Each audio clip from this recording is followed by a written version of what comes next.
Hello everyone, welcome to my channel. Students, आज हम लोग देख लेने वाले हैं थर्मल प्रॉपर्टीज ऑफ मैटर का एक और टॉपिक, ब्लैक बॉडी और फेरिस ब्लैक बॉडी।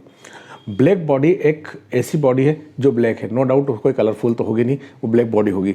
स्टूडेंट्स, यहाँ पर मैं आपको कहूँ कि नोट्स की बात, तो नोट्स मैंने ऑलरेडी आपको डिलीवर कर दिए हैं। लिंक डिस्क्रिप्शन में जाकर डाउनलोड करें और नोट्स को प्राप्त करें। सो स्टूडेंट्स, यदि अगर आपने मेरे चैनल को अब तक सब्सक्राइब नहीं किया है तो चैनल को जल्दी सब्सक्राइब कर लें, ताकि आपको कंटिन्यूसली वीडियो मिलते रहें और अपनी स्टडी को प्रोग्रेसिव करते रहें। स्टूडेंट्स, आज का हमारा जो लेक्चर है, लेक्चर 31 है। उसमें ब्लैक बॉडी और फेरिस ब्लैक बॉडी को हम देखने वाले हैं। प्रीवियस लेक्चर यदि आपने नहीं देखा है तो जाकर देख लें, इस लेक्चर को अच्छे से पढ़ सकेंगे। प्रीवियस लेक्चर की लिंक डिस्क्रिप्शन में दी हुई है, जाकर से चेक करें, डाउनलोड करें। सो बिना देरी किए शुरू करते हैं ब्लैक बॉडी।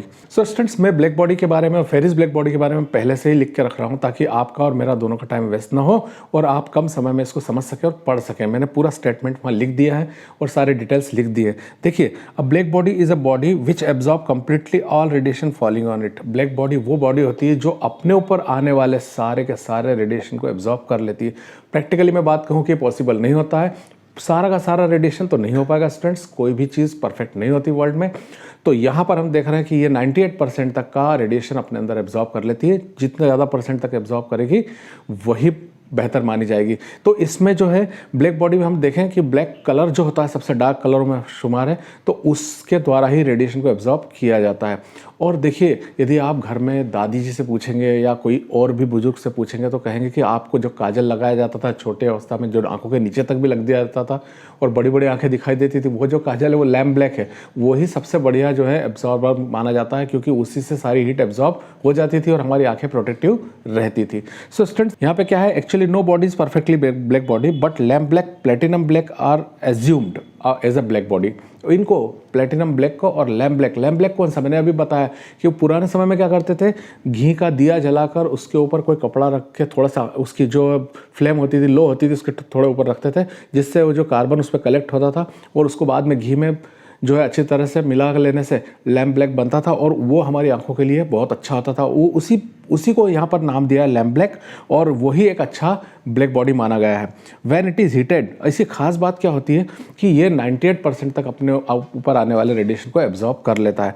इसकी खास बात ये होती है कि अपने ऊपर आने वाले जो रेडिएशन इसको 98% तक एब्जॉर्ब कर लेता है। और दूसरी बात ये कि जब इसे गर्म किया जाता है तो जो रेडिएशन इसने एब्जॉर्ब किया है वो वैसे वैसे ये रिलीज कर देता है, रिफ्लेक्ट कर देता है। सो इसको थर्मल रेडिएशन भी कहा जाता है। जो रेडिएशन जो होता है जो ये रिलीज करता है, when it is heated up to the high temperature it emits thermal radiation. जब इसको हम हाई टेम्परेचर पर गर्म करते हैं तो ये वही रेडिएशन जो इसने एब्जॉर्ब किए थे उनको रेडिएट कर देता है और इसे थर्मल रेडिएशन कहा जाता है।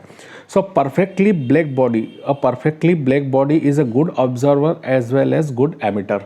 वो अच्छी ऑब्जर्वर भी होती है और अच्छी एमिटर भी होती है, दोनों प्रकार से अपना काम करती है। अब कैविटी रेडिएशन को देख लेते हैं स्टूडेंट्स। कैविटी रेडिएशन क्या होता है? एक्चुअली यदि हम ब्लैक बॉडी को एक कैविटी के फॉर्म में लेंगे, ऑब्वियसली उसी प्रकार से बन जाएगा।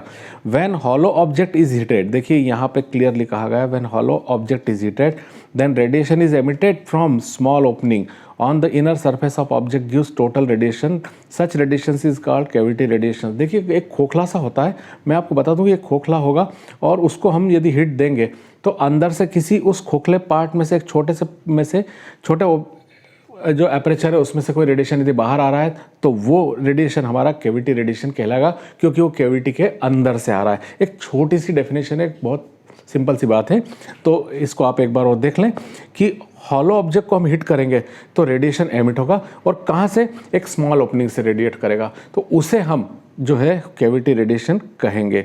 सो अब हम आते हैं फेरिस ब्लैक बॉडी की ओर। So students, Ferry's black body जो होती है वो फेरी नाम के साइंटिस्ट ने बनाई थी, इसलिए नाम दे दिया फेरिस ब्लैक बॉडी। अब यहाँ पे एक डायग्राम दिख रहा होगा आपको, उसमें कैविटी फॉर्म दिख रहा है, आप देख रहे हैं यहाँ पे एक कैविटी फॉर्म दिख रहा है और उस कैविटी फॉर्म के अंदर एक स्मॉल सा एक एपरेचर है, ओपनिंग एपरेचर है, जहाँ से हम एक स्पेस देख रहे हैं छोटा सा खाली, और जहाँ उसके ठीक सामने एक पॉइंट पी है वो थोड़ा सा उभरा हुआ है। इसका भी अपना इंपॉर्टेंस है कि उभरा हुआ क्यों है। अब यहाँ देखते हैं हम, Ferry's black body is a double wall hollow sphere at one side there is small opening ओ।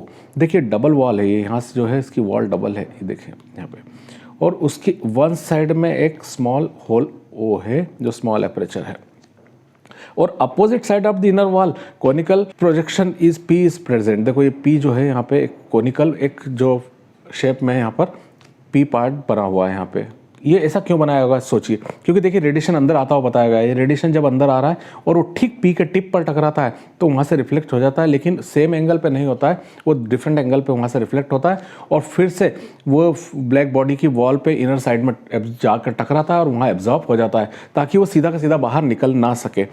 सो यहाँ पे inner wall is sphere is blacken and outer side is polished with निकल।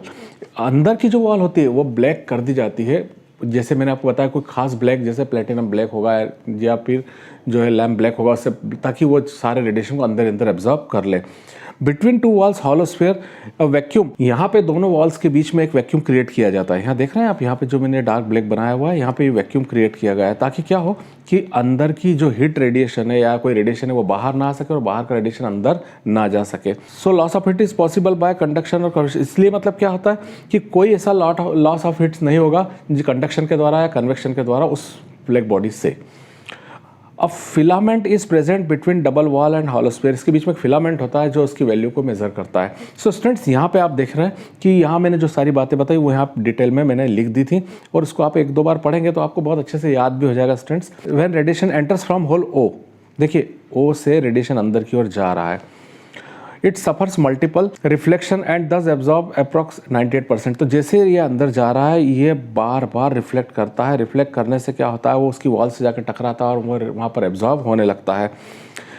If it is falls at P it also suffers multiple reflection. यदि वो पीप की बिल्कुल tip पर भी गिरता है तो मल्टीपल टाइम्स रिफ्लेक्ट होता है और फिर वॉल पे जाकर टकराता है और वहाँ पर एब्जॉर्ब हो जाता है।